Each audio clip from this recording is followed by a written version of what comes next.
আল আকসায় Israeli মন্ত্রীর নামাজ উত্তপ্ত হল মধ্যপ্রাচ্যের সবচেয়ে স্পর্শকাতর স্থান।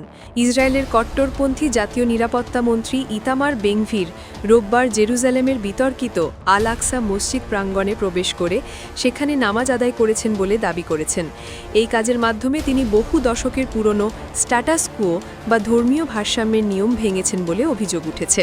আল আকসা প্রাঙ্গণ ইসলাম ধর্মের তৃতীয় পবিত্রতম স্থান, যেখানে ইহুদিরাও বিশ্বাস করে তাদের প্রাচীন দুটি মন্দির ছিল। বর্তমান চুক্তি অনুযায়ী এটি একটি জর্ডান ভিত্তিক মুসলিম ফাউন্ডেশন বা ওয়াকফ দ্বারা পরিচালিত হয় এবং ইহুদিরা এই প্রাঙ্গণে প্রবেশ করতে পারলেও সেখানে প্রার্থনা করতে পারে না। তিনি জানিয়েছেন তিনি গাজায় হামাসের বিরুদ্ধে ইসরায়েলের বিজয় এবং বন্দী ইসরায়েলিদের মুক্তির জন্য প্রার্থনা করেছেন।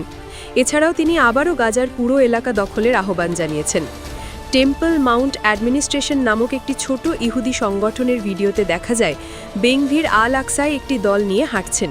একজন মন্ত্রীর এমন পদক্ষেপ অতীতে মধ্যপ্রাচ্যে সহিংসতা ছড়িয়েছে।